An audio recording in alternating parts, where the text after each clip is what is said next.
अस्सलाम वालेकुम everyone students, आज हमारा लेक्चर नंबर 16 रिकॉर्ड होने जा रहा है। स्टूडेंट्स, आज के लेक्चर में हम कंपैरिजन ऑपरेटर को डिटेल से पढ़ेंगे कि what is mean by comparison operator in Java. Okay, तो बेसिकली स्टूडेंट्स, चूंकि प्रीवियस लेक्चर में हमने डिटेल से हमारे जो असाइनमेंट ऑपरेटर्स है या जो अर्थमेटिक ऑपरेटर्स है वो हमने जो है प्रीवियस लेक्चर में डिटेल से पढ़े हैं, और आज हम जो है वो कंपैरिजन ऑपरेटर्स पढ़ेंगे। So comparison operators compare two values result is always true और फॉल्स। मतलब ये है कि कंपैरिजन ऑपरेटर को हम किस लिए यूज़ करते हैं, हम मतलब इसको कंपैरिजन के लिए यूज़ करते हैं। ठीक है, to compare two values and its result में आल्सो ऑल और its result will also becomes true और फॉल्स। मतलब जो बूलियन डेटा टाइप है हमारे पास ट्रू एंड फॉल्स। ठीक है, सो इसका मतलब ये है स्टूडेंट्स कि हमारे पास इक्वल ऑपरेटर है। ठीक है, इक्वल टू हमारे पास less than, equal, not equal, greater and less. Okay, फिर greater than and less than. तो ये ऑपरेटर्स है, अब हम इनको डिटेल से जो है वो डिस्कस करेंगे और हम इसे पढ़ेंगे कि हम इसे how we can use this operator in Java programming. Okay, so somehow मैं आ गया और अपना जो आईडी है उसके अंदर। ठीक है, तो स्टूडेंट्स लेट्स सपोज मेरे पास एक इंटीजर है, इंटीजर ए। ठीक है, इंटीजर ए इस तरह से मैंने लिया, सॉरी इंटीजर ए। ठीक है, और इसको लेट्स सपोज मैंने असाइन कर दिया 10, और उस तरह से स्टूडेंट्स मैंने क्या किया, मैंने यहाँ पर एक इंटीजर बी लिया और उसे लेट्स सपोज असाइन कर दिया, या सिंपल में अगर बी लिखो तो भी ठीक है, बी को लेट्स सपोज मैंने असाइन कर दिया 30। ठीक है, तो मैंने सिंपल बी और ए लिया। ठीक है, अब मैं चाहता हूँ कि यार क्या वेरिएबल ए के अंदर जो वैल्यू है और वेरिएबल बी के अंदर जो वैल्यू है, क्या ये वैल्यूज हमारे पास क्या है, ये जो है दोनों सेम वैल्यूज है। तो मैं सिंपल इस तरह करूँगा कि मैं लिखूँगा A is equal to B. मतलब अगर ए हमारे पास बी की इक्वल है, सो क्या होगा कि हमारे पास जो है वो आएगा हमारा जो रिजल्ट है ट्रू। और अगर ए इक्वल्स बी नहीं है, मतलब ए अगर बी के बराबर नहीं है, तो हमारे पास जो वैल्यूज आने वाली है वो क्या होने वाली है, वो फॉल्स आने वाली है। सो इस केस में हमारे पास जो वैल्यू है वो फॉल्स आएगी। क्यों फॉल्स आएगी? क्योंकि वेरिएबल ए के अंदर हमारे पास 10 है और वेरिएबल बी के अंदर 30 है। सो 10 इज नॉट इक्वल टू 30। सो यहाँ पर हमने क्या यूज़ किया, यहाँ पर हमने यूज़ किया इक्वल ऑपरेटर। ठीक है, यहाँ पर हमने क्या यूज़ किया, यहाँ पर हमने यूज़ किया इक्वल ऑपरेटर। ओके, इसके अलावा स्टूडेंट्स अगर मैं यहाँ पर इस तरह से करूँ कि अगर मैं एक और इस तरह से करूँ, ठीक है, साउट करते हैं।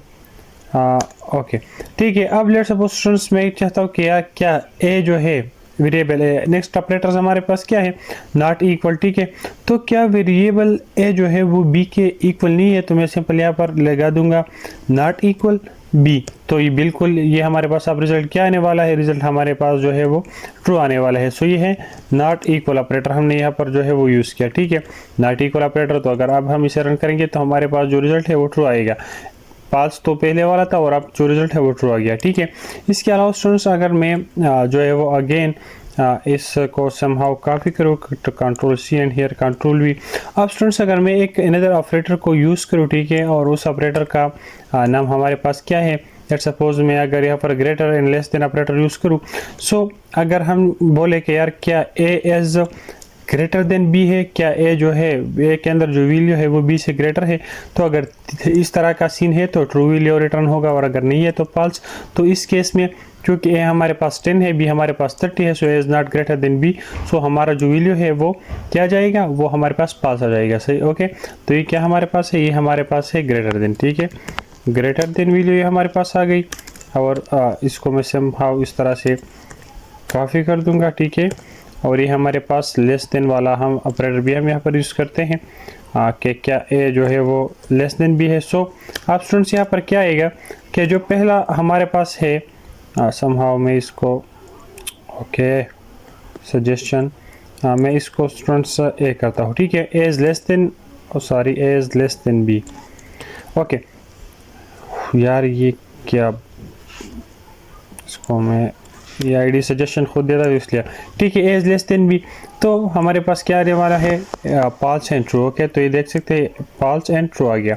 इसके अलावा स्टूडेंट्स तो अब अगर मैं इन तमाम को जो है वो समहाउ कमेंट करूँ ताकि जो नया रिजल्ट है वो आप लोगों को जो है कंट्रोल स्लैश इस हमारे पास क्या हुई कमेंट हुई। ठीक है, अब स्टूडेंट्स मैं क्या करता हूँ, अगर मैं यहाँ पर इस तरह से कंट्रोल वी करूँ और यहाँ पर मैं जो है हमारे पास जो एक ऑपरेटर है हमारे पास ग्रेटर और equal and less or equal. ठीक है, तो अगर मैं अब यहाँ पर जो है ग्रेटर और इक्वल लगा दूँ, ठीक है, तो हमारे पास ग्रेटर और ये हमारे पास ग्रेटर और इक्वल ऑपरेटर हो गया, इक्वल, ओके, ये ग्रेटर हो गया, फिर हमारे पास ग्रेटर और इक्वल।